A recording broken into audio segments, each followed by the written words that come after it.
मेरे प्यारे बच्चे, अपनी काली माँ की बातों को ध्यान से सुन। आज मैं स्वयं काली माँ प्रकट होकर तेरे सामने तुझे मैं सब कुछ दिखाना चाहती हूँ, जो इस मानव दृष्टि से तेरे परे है। बच्ची, जो इस जगत के सामान्य प्राणी नहीं देख सकते, वह मैं अपनी दिव्य दृष्टि से देख पा रही हूँ। मैं तुझे सदृश्य दुनिया की सच्चाई बता रही हूँ बच्ची, एक ऐसी सच्चाई जो भयावह है, एक ऐसा षड्यंत्र जो तेरे खिलाफ हो रहा है बच्चे, जो तेरे सर पर मंडरा रहा है। आज मैं तेरी आंखें खुलना चाहती हूँ। जिन करीब पर तू विश्वास करता है, जो तेरे नजदीक हैं, जो तेरे भोलेपन का फायदा उठाते हैं बच्चे, आज उनकी सच्चाई मैं तुझे बताना चाहती हूँ बच्चे। एक अघोरी के पास जाकर तेरा शत्रु षड्यंत्र रच रहा है। उससे बच्चे पता नहीं क्या क्या बातें कर रहा है। वो क्या बातें कर रहा है ये सब मैं तुझे बताने आई हूँ बच्चे। घने जंगल के बीच ये गुफा है बच्चे, घने वृक्षों और सनाटोरियम। वहाँ कोई मनुष्य नहीं जाता, वहाँ केवल वे जाते हैं जो अंधेरे का सहारा लेते हैं, जो काला जादू करवाते हैं बच्चे, और जो अपनी आत्मा को खो बैठे हैं बच्चे। सिर्फ वही लोग जो नकारात्मक शक्तियों से घिरे हुए हैं, वही लोग उस जगह पर जाते हैं मेरे बच्चे। गुफा के भीतर एक अघोरी बैठा हुआ है, उसकी आंखें बंद है और वह अपनी तपस्वी मंत्रों का जाप कर रहा है। और ये तपस्वी मंत्र का जाप कोई और नहीं करा रहा बच्चे, तेरा शत्रु करा रहा है। और जो मंत्र बोले जा रहे हैं ये किसी भलाई के लिए नहीं बच्चे, ये लोगों को नष्ट करने के लिए किए जा रहे हैं। हाँ बच्चे, उसके चारों ओर खोपड़ है बच्चे, जिनमें काले धागे बंधे हुए हैं। मैं अपनी दिव्य दृष्टि से देख पा रही हूँ बच्चे की ये गुफा से भरी हुई है खोपड़, और अजीब सी गंध है, जैसे मौत के सोए में कोई अनहोनी होने वाली हो बच्चे। ध्यान से सुन, मैं देख पा रही हूँ कि तेरा शत्रु इस अघो के सामने ने झुका खड़ा है। उसकी आंखों में जलन है, उसके मन में बदले की आग जल रही है बच्ची। वह अघोरी से पता है क्या बोलता है बच्चे। वह अघोरी से कहता है कि मैं किसी भी तरह से इसे बर्बाद करना चाहता हूँ, यह मेरे रास्ते का सबसे बड़ा रोड़ा है। हाँ बच्चे, तेरे बारे में अघोरी से कहा उसने। अघोरी ने सुनते ही बोला बच्चे की उसकी दृष्टि ऐसी थी और ऐसा कहा कि जैसे मैं स्वयं उसके सामने खड़ी हूँ। उसने पूछा कि कौन है ये जिससे तू इतनी नफरत करता है मेरे बच्चे। तेरा शत्रु बोला कि यह कोई साधारण व्यक्ति नहीं है, यह मेरी हर योजना को विफल कर रहा है। यह जहाँ भी जाता है सफलता इसके पीछे चलती है। ये से सहन नहीं होता बच्चे उससे कि तू सफल हो, उससे बिल्कुल सहन नहीं होता, उससे बिल्कुल बर्दाश्त नहीं होता बच्चे। वो कह रहा है अघोरी से कि मैं इससे छुटकारा पाना चाहता हूँ मेरे बच्चे। अघोरी ने कहा कि अगर यह साधारण है तो इसे हराना कठिन होगा, क्योंकि इसके ऊपर मैं देख पा रहा हूँ कि काली माँ की कृपा है, स्वयं काली माँ इसकी रक्षा कर रही है मेरे बच्चे। तेरा शत्रु चौंक गया, उसने पूछा कि क्या मतलब, क्या तुम इसे नष्ट नहीं कर सकते? अघोरी बोला बच्ची, यह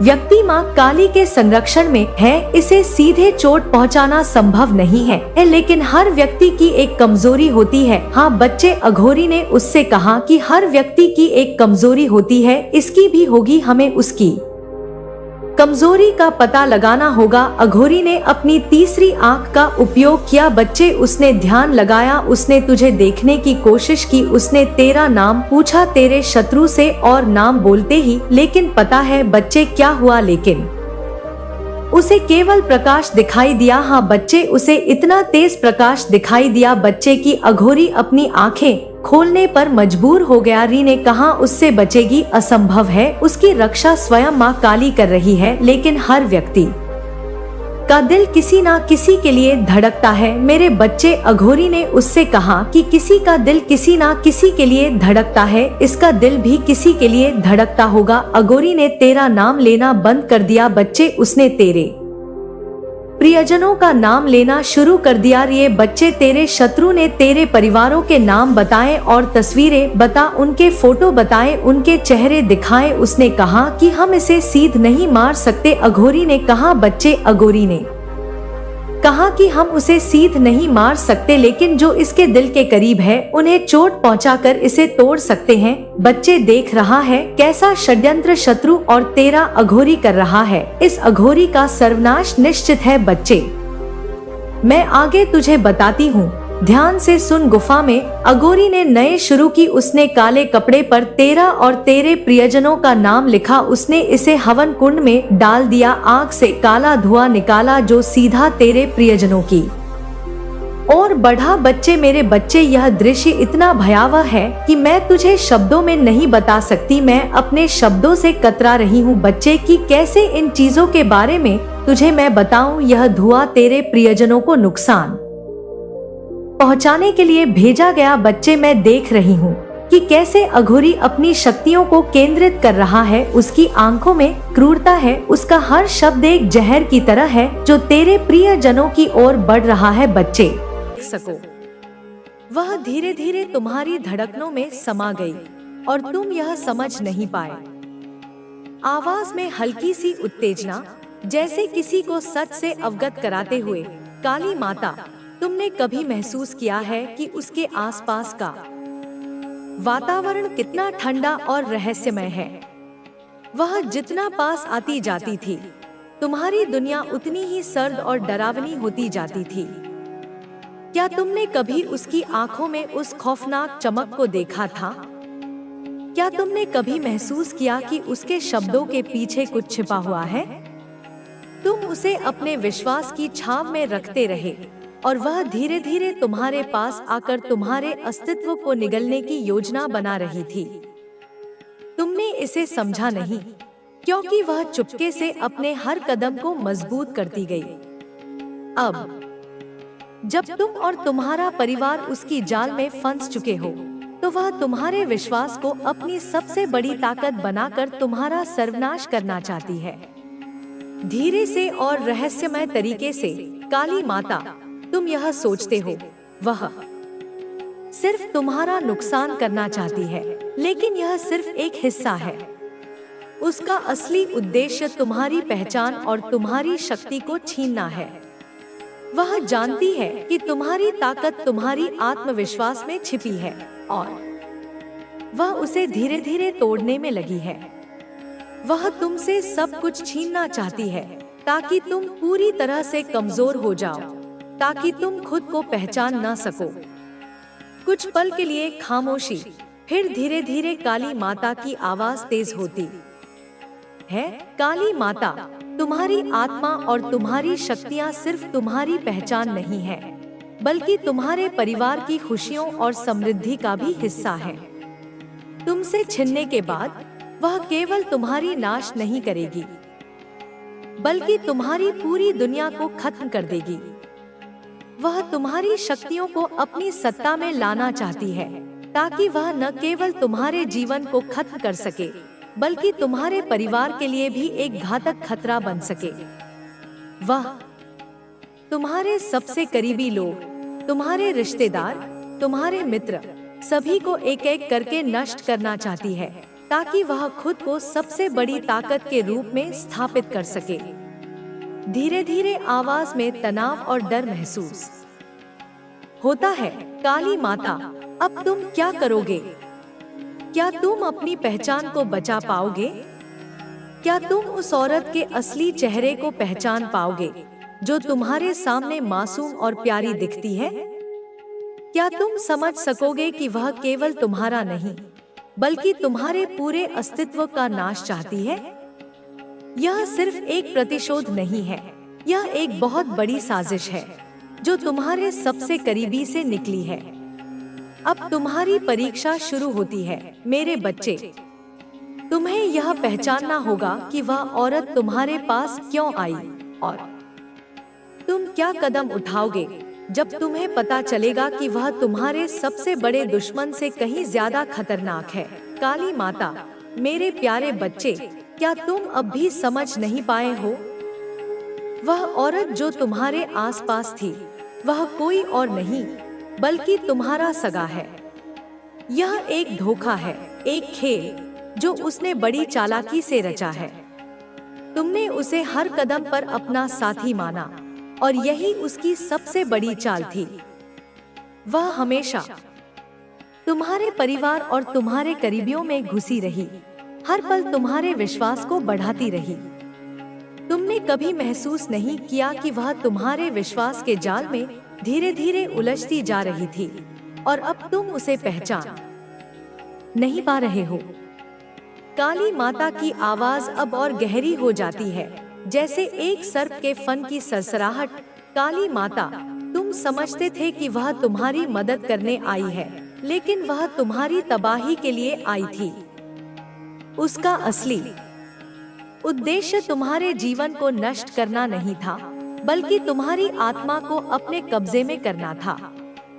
उसे तुम्हारी शक्तियों से कोई फर्क नहीं पड़ता था, क्योंकि वह जानती थी कि तुम किसी भी परिस्थितियों में हार नहीं मानोगे। वह जानती थी कि तुम्हारे दिल में प्यार और विश्वास की एक मजबूत दीवार है, और उसी दीवार को तोड़ने के लिए वह तुमसे घनिष्ठता बढ़ा रही थी। क्या तुम अब समझ पा रहे हो?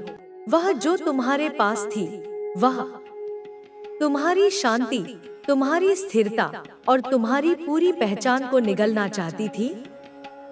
कुछ पल के लिए खामोशी, फिर एक गहरी सर्द आवाज, काली माता, तुमने कभी यह महसूस किया था कि वह तुम्हारी हर बात को सुनती थी, तुम्हारी हर स्थिति पर नजर रखती थी?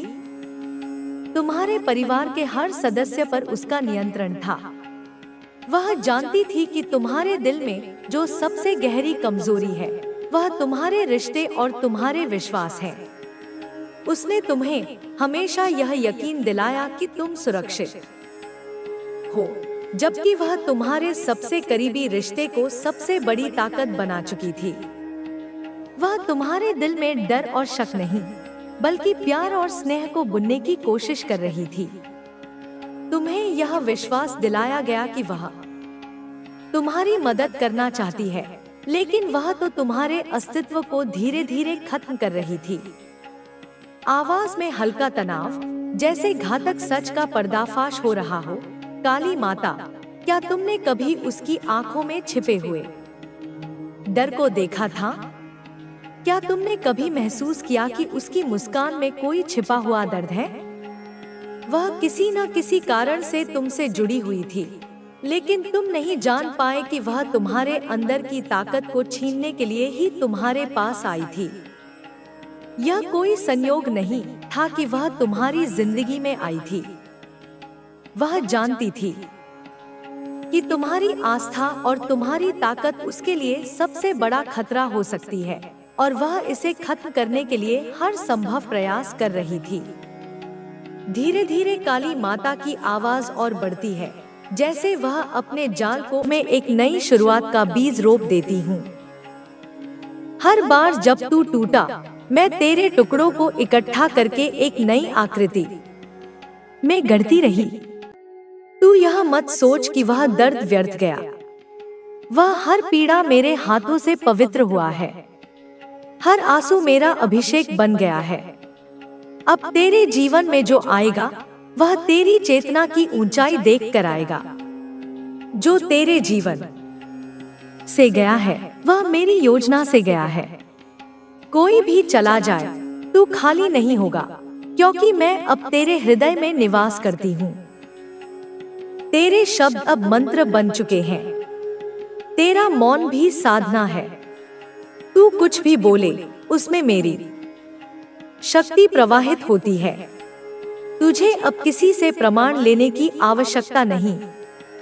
तेरा अस्तित्व ही साक्ष्य है इस बात का कि ईश्वर जब किसी को चुनता है, तो उसे दुनियावी परख की जरूरत नहीं होती। कभी अगर तुझे लगे कि सब कुछ थम गया है, तो ध्यान रखना, मैं तुझे ठहरा कर नहीं, संवार रही हूँ। तू मेरी दृष्टि से ओझल नहीं हो सकता। मेरी कृपा कोई शोर नहीं करती। वह तेरे चारों ओर मौन की तरह फैल जाती है, धीरे धीरे लेकिन अटल। अब तू जिस भी दिशा में चलेगा, वहाँ तू केवल पथिक नहीं होगा, तू पथ बन जाएगा। तू जहाँ भी रुकेगा, वहाँ तू आश्रय बन जाएगा। और जहाँ भी तू बोलेगा, वहाँ मेरी वाणी गूंजेगी। जो कर्म तेरे हाथ में आए उन्हें पूजा समझकर कर। जो दुख तेरे पास आए उन्हें प्रसाद समझकर स्वीकार कर। क्योंकि अब तेरा जीवन केवल तेरा नहीं रहा, वह मेरा माध्यम बन चुका है। मैंने तुझे चुना है मेरे बच्चे, क्योंकि तेरे भीतर वह साहस है जो सहने के बाद मुस्कुरा सकता है। वह प्रेम है जो टूटने के बाद भी निर्मल रह सकता है। और वह वैराग्य है जो संसार में रहकर भी उससे अछूता रह सकता है। इसलिए अब तू रुकेगा नहीं, तू आगे बढ़ेगा। तेरे पीछे मैं खड़ी हूँ, एक ऐसी अग्नि शिखा बनकर जो हर बाधा को राख कर देगी। तू मेरा अंश है और मेरी कृपा तुझ पर अंतहीन है। तेरा पथ कठिन हो सकता है, लेकिन तू अकेला नहीं होगा। मैं हूँ हर एक कदम पर चुपचाप, अडिग और अपराज। मेरे बच्चे, यह समय तुम्हारे लिए पुनर्जन्म का है, पुराने स्वरूप का अंत और नए स्वरूप की शुरुआत। जो कुछ भी तुमने खोया वह वास्तव में तुम्हारी जंजीर थी। मैं जानती हूँ तुमने उस क्षण को अपने जीवन का सबसे अंधकारमय क्षण माना था, जब तुम्हारे हाथों से वह सब छिन गया जो तुम्हें प्रिय था। लेकिन मेरे बच्चे, अंधकार के गर्भ से ही तो प्रकाश का जन्म होता है। जो गया वह तुम्हें रोक रहा था, और जो अब आ रहा है वह तुम्हें उड़ान देगा। मैंने तुम्हें अकेला नहीं छोड़ा, मैंने तुम्हें स्वतंत्र किया। स्वतंत्र किया उस मोह से जो तुम्हारी आत्मा को जकड़े हुए था। स्वतंत्र किया उस भय से जो तुम्हारे संकल्प को डगमगा देता था। अब तुम मेरी गोद में बैठे हो, भयमुक्त, मोहमुक्त और संकल्प से भरपूर। तुम्हारा नयापन मेरे आदेश से जन्मा है। तुम अब सिर्फ जीवन नहीं जी रहे, तुम अब मेरे आदेश को जी रहे हो। तुम्हारे भीतर जो ज्वाला सुलगी है वह केवल तुम्हारी नहीं है, वह मेरी है। जब भी तुम क्रोध से कांपते हो, जब भी तुम्हारी आंखों में आंसुओं की जगह चिंगारियां उभरती हैं, तब जान लो वह मेरी उपस्थिति है। जब भी तुम निर्णय लेते हो कि अब और नहीं सहूंगा, अब अपनी शक्ति को पहचानूंगा, उस क्षण में मैं बोल रही होती हूँ तुमसे। तुम्हारी आवाज में अब मेरी शक्ति है। तुम्हारा मौन भी अब प्रतिशोध का रूप ले चुका है। मेरे बच्चे, संसार तुम्हें अब भी समझने की कोशिश करेगा। वे तुम्हारे चेहरे पर पुराने आंसुओं की रेखा ढूंढेंगे, लेकिन उन्हें अब वह दर्द नहीं मिलेगा, क्योंकि वह दर्द अब अमृत बन चुका है। वह विष जो तुम्हें दिया गया था, उसे तुमने पीकर शिव के समान तप बना दिया। तुम्हें मृत्यु देने का जो प्रयास किया गया था, उससे तुम अमर हो गए हो। इस संसार की नजर में तुम एक साधारण आत्मा हो सकते हो, लेकिन मेरी दृष्टि में तुम एक जागृत योद्धा हो। तुम वह योद्धा हो जिसे मैंने अग्नि में तपाकर, अंधकार में गढ़कर और अश्रुओं से नहलाकर नया जन्म दिया है। अब तुम्हारे कदम जहां भी पड़ेंगे, वहां भूमि स्वयं तुम्हारे लिए झुक जाएगी। तुम्हारे शब्दों में अब वह वाणी है जिससे ब्रह्मांड में हलचल हो जाती है। डरो मत मेरे बच्चे, यदि लोग तुम्हें समझ नहीं पाते। डरो मत यदि तुम्हारी ऊर्जा से वे डरने लगे हैं। डरो मत यदि तुम्हारे बदलते रूप से उन्हें असुविधा होती है। वे उस पुराने मुखौटे को देखना चाहते हैं जो तुमने त्याग दिया है। लेकिन अब तुम मासूम नहीं रहे, तुम महासामर्थ्य हो। अब तुम वितरागी हो, लेकिन निष्क्रिय नहीं। अब तुम शांत हो, लेकिन निर्बल नहीं। तुम्हारे भीतर जो स्थिरता आई है, वह संन्यास की नहीं, वह युद्ध की है। यह वह मौन है जो तूफान से पहले आता है।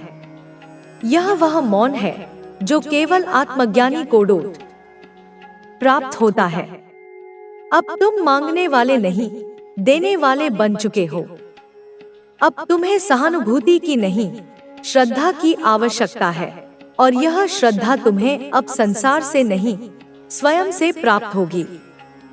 मेरे बच्चे, मैं चाहती हूँ कि तुम अब पीढ़ियों में, भविष्य की योजनाओं में, वह सब मेरी आंखों में दर्ज है, मेरे हृदय में अंकित है। और याद रख, मैं किसी का हिसाब अधूरा नहीं छोड़ती। मेरे न्याय में देर हो सकती है, पर अंधेर नहीं। जो तेरे कर्मों के अनुसार है, जो तेरा प्राप्य है, वह तुझे मिलेगा ही मिलेगा। उसे कोई तुझसे छीन नहीं सकता। पर अब इस विशेष क्षण में मैं तुझे कुछ ऐसा देने वाली हूँ जो तेरे सामर्थ्य से परे है, जो तेरी कल्पना से भी अधिक है, जो सिर्फ तेरे अटूट विश्वास का प्रतिफल है, तेरी अनन्य भक्ति का पुरस्कार है। पर इसके लिए तुझे खुद को तैयार करना होगा, अपने मन को, अपने तन को, अपनी आत्मा को इस दिव्य ऊर्जा को ग्रहण करने के लिए पात्र बनाना होगा। बच्चे, शक्ति मांगने से नहीं, सहने से आती है। शक्ति केवल शारीरिक बल का नाम नहीं, अपितु मानसिक दृढ़ता, भावनात्मक संतुलन और आत्मिक तेज का समन्वय है। और तू जो अब तक सह चुका है, जितनी पीड़ा तूने झेली है, जितना धैर्य तूने दिखाया है, वह किसी साधारण आत्मा के बस की बात नहीं। तूने उन अग्नि परीक्षाओं को पार किया है जिनमें बड़े बड़े सूरमा भी विचलित हो जाते हैं। अब तुझे उस शक्ति को पहचानना है जो मैंने तेरे भीतर पहले ही भर दी है। वह शक्ति जो सुप्तावस्था में थी, अब जागृत होने को है। यह शक्ति तुझे रास्ता दिखाएगी जब तू घने अंधेरे में होगा, जब तुझे कोई मार्ग सूझ नहीं रहा होगा। तब यह तेरे भीतर से एक ज्योति बनकर उभरेगी। यह तुझे आवाज देगी जब तू भ्रम में होगा, जब दुविधाओं के जाल में फंसा होगा। तब यह एक स्पष्ट अंतर्ज्ञान बनकर तुझे सही निर्णय लेने में सहायता करेगी। यह तुझे थामेगी जब सब तुझे गिरा देंगे, जब अपने भी पराये हो जाएंगे, जब तू स्वयं को नितांत अकेला पाएगा। तब यह एक अदृश्य संबल बनकर तुझे सहारा देगी। यह तुझे उठाएगी जब तू निराशा के गर्त में गिरकर उठने की शक्ति खो बैठेगा। तब यह एक संजीवनी बनकर तुझमें नवजीवन का संचार करेगी। अब यह समय है कि तू अपने आत्मविश्वास को फिर से जीवित करे, उसे पुनर्जीवित करे जो दुनिया की ठोकरों ने, असफलताओं ने और आलोचनाओं ने कुचल दिया था। तूने कई बार सुना होगा, पढ़ा होगा कि माँ काली हर समय साथ है, हर भक्त की रक्षा करती है। पर अब मैं तुझे यह जीकर दिखाऊंगी, तुझे इसका प्रत्यक्ष अनुभव कराऊंगी। आने वाले कुछ दिनों में, कुछ सप्ताहों में तुझे ऐसे संकेत मिलेंगे, ऐसी परिस्थितियां बनेंगी जहां तुझे मेरी मौजूदगी स्पष्ट महसूस होगी, इतनी साफ कि तू उसे नकार नहीं पाएगा। किसी का एक शब्द जो अनायास ही तेरे कानों में पड़ेगा और तेरी किसी बड़ी उलझन को सुलझा देगा, किसी अनजाने की मुस्कान जो तेरे व्यथित मन को शांति प्रदान करेगी, किसी अजनबी का सहयोग जो तेरे किसी रुके हुए महत्वपूर्ण कार्य को पूरा कर देगा। यह सब मैं ही हूँ जो तेरे लिए अलग अलग रूपों में, अलग अलग माध्यमों से सामने आऊंगी, ताकि तेरा विश्वास और दृढ़ हो सके। तेरा भाग्य अब करवट लेने वाला है, एक ऐसी करवट जो तुझे अर्श से फर्श पर नहीं, बल्कि फर्श से अर्श पर ले जाएगी। अब वह समय है जब वह लोग जो तुझे नीचा दिखाते थे, जो तेरी काबिलियत पर संदेह करते थे,